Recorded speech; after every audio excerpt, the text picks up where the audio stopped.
Hello everyone, it's Tilly from Tilly Journals. Welcome back to my channel and to another Plan With Me video.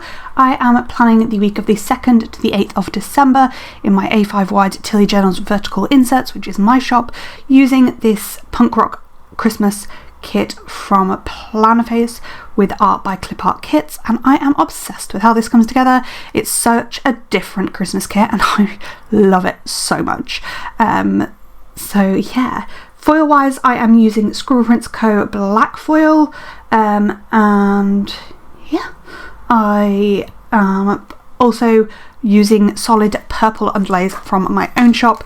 I do actually layer on top the black sparkle overlay underlays as well, but you can't actually see them very clearly because they're a sort of a purpley black, so it works really well with this kit and it is absolutely beautiful, and I'm obsessed how it came together. I just have one extender this week, I think, and that is on Sunday, and I do have some extra foil bits and pieces from old Scribble Prints Co. kits, so there's that. And what else?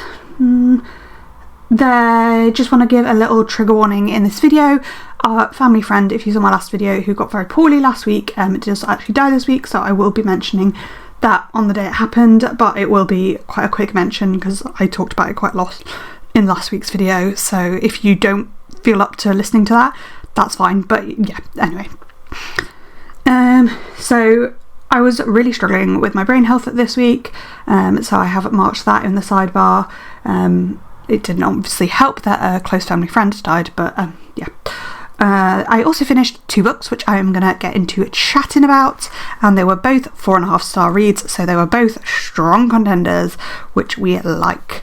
So the first of those is Here One Moment, which is by Leanne Moriarty, who is actually one of my favourite authors, probably my favourite author, don't know, I kind of find it hard to pick favourites, but she is one of my favourite authors. She's an Australian author, but this is actually quite different from her previous books. But anyway, this is about a short flight that impacted on nearly everyone's lives when a death lady went around predicting age of death, cause of death. The book follows several of these people through the fallout from the predictions, as some of those predictions she made become true. You also are hearing the death lady's life story and how she ended up becoming the person that did more than just flap her wings to change everyone's lives. If you don't understand that reference, it's a reference to like the butterfly effect, that one tiny moment can impact your whole life. So I gave this 4.5 stars, so obviously I really enjoyed it. I love Leanne Moriarty. I've read all of her books and she's up there with being one of my favourite authors. It's not super similar to her previous books, it's really different.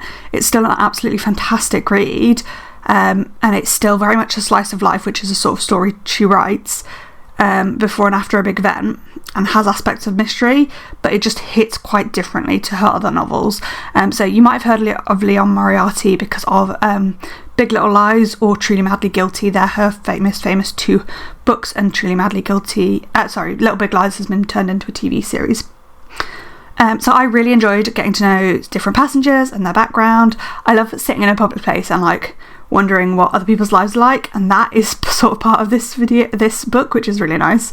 It's a really interesting commentary on why people act the way they do and how behaviours change if you knew how long you had left in your life. I've been doing a lot of reading about Stoicism this year, so I've been reading The Daily Stoic, and the idea of living every day as if tomorrow could be your last, not in a go out, spend all your money, do anything you want to do sort of way, but how do you really want to be spending your time? And I think that's the message that you should take home from this book, is that actually assess how you want to spend your time in life. Don't just go with the flow, actually think about it. We don't know the future and we don't know what's going to happen tomorrow. Statistics are just that, they don't make anything more your life more or less likely. Your life doesn't care whether you're the 1% or the 99%, you just are that. I found this a bit of a difficult read because a family friend, Gail, died whilst I was reading it in complete alignment with the age of death, cause of death of one of the main characters. So that made it quite hard to read for me at times, and I think it might have been a 5-star read without that. But yeah, I did struggle with it a little bit because of that. I just couldn't believe how like on the nose that part was. Yeah.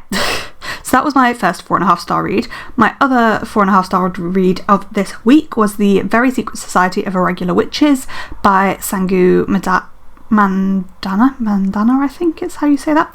I read this book for the Peaches and Pages book club, which is run by Beth of Beth Plans. Check out her YouTube and Instagram, by the way. She's a great channel. This is run on Facebook with the discussion calls on Teams. You don't have to have your camera on or anything, but it's just nice to hang out with some planner peeps and talk about a book. Unfortunately, I couldn't actually go to the call for this. It was on the Thursday, and obviously with everything going on with Gale and everything, I just didn't feel up to finishing the book in the limited time I had, and so I ended up finishing it after the call. So unfortunately I didn't join the call, but yeah, and I don't think I'd have been up for it anyway because it was on the day Gale died. So yeah, but anyway, this is about Mika Moon, who has spent her entire life alone, not feeling like she has an impact on anybody's life. Her guardian Primrose taught her that witches need to stay apart for security, so when she's invited to Nowhere House to teach 3 young witches magic, she's very hesitant, but once she arrives, how can she possibly say no? Will this combination of witches end how Primrose always said it would, or is Mika finally going to find her place in the world and make an impact on the girls' lives? Okay, this is such a cozy, witchy fantasy read, and I'm so here for it. It's exactly what I needed at the time. It was exactly the sort of read I needed right then. I just needed something cozy and nice and about finding your true self and found family with elements of magic, mystery, and being your true self. Mika is so endearing as a character, and I can't believe how good a human she's grown up to be given her childhood. There are vibrant personalities throughout this, and you really know the character and feel their emotions and things and warm to them as the novel goes on. You understand their actions even when you don't agree with them, and you get their reason, which just shows how good the author is at making full and complete characters, because being able to fully understand somebody's reasoning, even if it's not necessarily what your choice would be, is really interesting. There's a lot of diversity, there's a lot of inclusion, and it's done in such a way that it's just part of life. It's not made to be a big deal. It's just, oh, this person is LGBT, or oh, this person is a person of colour.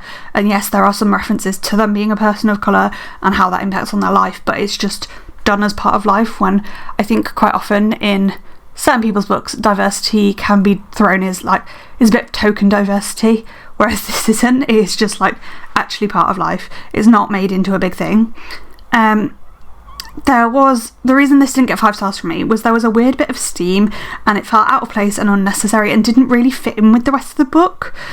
And it wasn't full-blown steam, but it was clearly steam, and it was honestly, it was written like one of those books where the author has been told she needs to have some spice in the book, and so they've just added it for the sake of having some spice in there, rather than the author actually wanted to have the spice in the book. And I think that kind of comes through, and so I found that scene really oh. But yeah, that's kind of it for the 2 books I read. So let's have a chat about what I got done this week as well, and what I was doing. So on Monday, I've marked in that I slept really badly. I am not sleeping particularly well at the moment, but yeah, it's pretty bad. It is the 22nd of December when I am recording this voiceover. This is the last voiceover I'm doing before Christmas, I think. I've got one more. I've got a couple of videos I could film, but we'll see what I do, because I just want to enjoy Christmas and have a bit of time off, even from planning and stuff that I love doing on my YouTube channel, because I absolutely love doing this. Anyway, I then designed my scripts for the previous week, and then I spent most of this day filming my 2025 setup in my bullet journal on and off. I did then go and do a grocery run. I just popped to get the things we needed. Later in the day, I did end up filming a plan with me as well, probably for the week 2 weeks before this, because that's generally what I do. I film them 2 weeks after they happen. Then we spent most of the evening just chilling and having a cozy evening together. We played some It Takes Two, which is a really good game if you've not played it. It's a really good 2-player game, and I highly, highly recommend. And we just finished the day with some cuddles and just niceness, because as I say, I was really struggling at this point, and so, having a cuddle helped. On Tuesday, I was really in my feelings. I went to work and after work I got a Macca's because I can't remember why, but I had to go to near the place where Macca's is, so I decided to get a Macca's because I was there. I don't really remember why. Anyway, then I had, teaching was in the town centre, so I went to McDonald's on my way, and then we had teaching in the town centre, which isn't normally where teaching is. It's normally out at one of the like industrial parks outside of York City Centre, but this was in York City Centre, so I went to McDonald's, sat around in my book for a little bit at McDonald's before teaching. Then I did some more grocery shopping in that I went to B&M on my way home, which is like a place that does like cheaper, bulkier food, so I tend to buy all my chocolate from there because I buy my chocolate in bulk.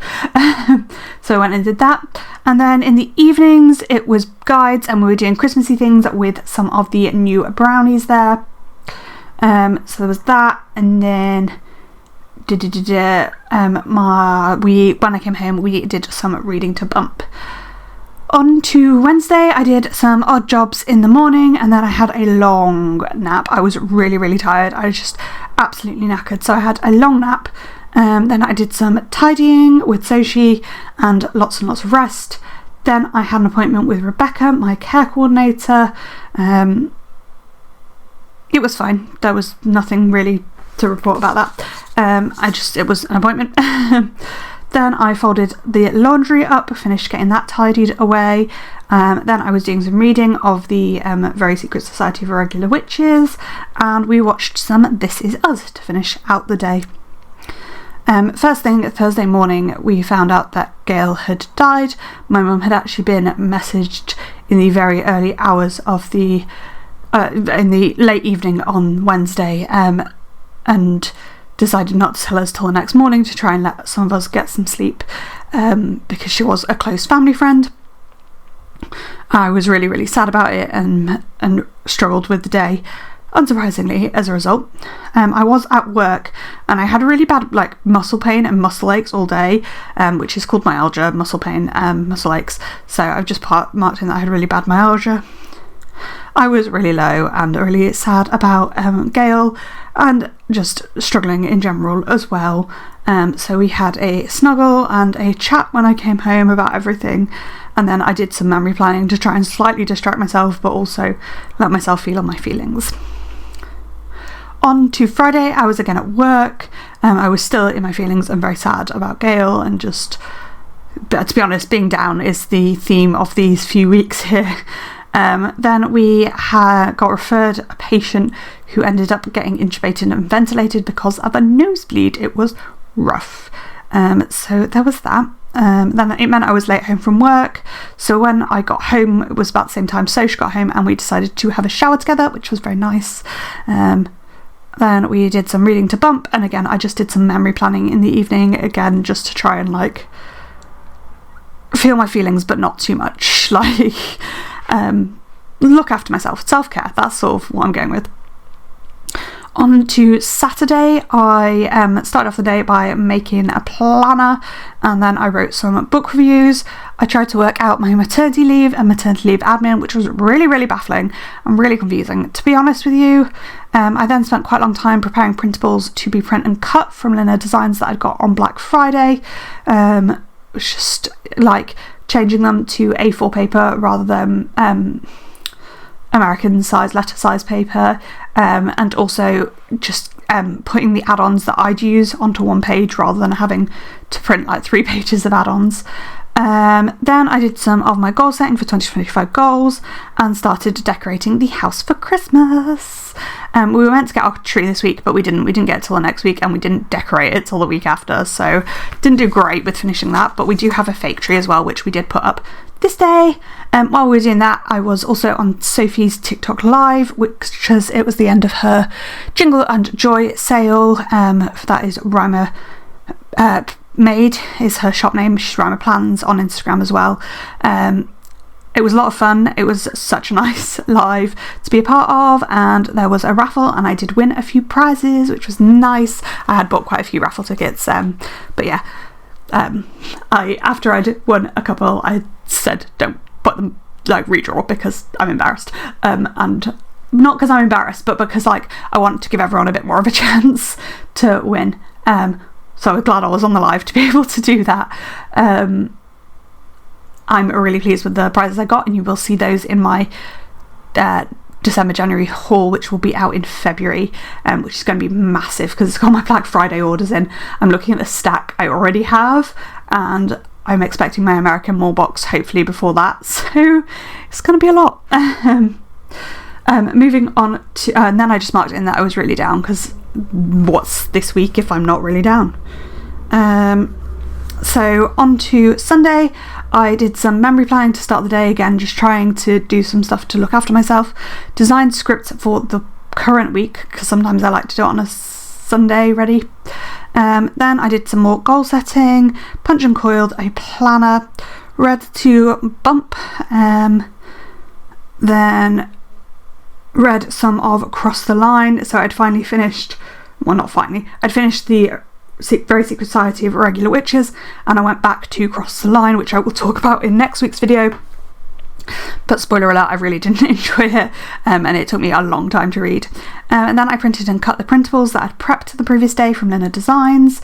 Then my husband gave me a really, really lovely massage. It was exactly what I needed, and it was the self-care I didn't know I needed. Then I worked on a couple of sticker orders, and we had nachos for dinner, which was incredible. I clearly really needed with socials like this, is the most I've seen you eat in months, and finished the day by watching some This Is Us. So there are my leftovers. Obviously I never have that much left, but still quite a lot because I use ultimate kits.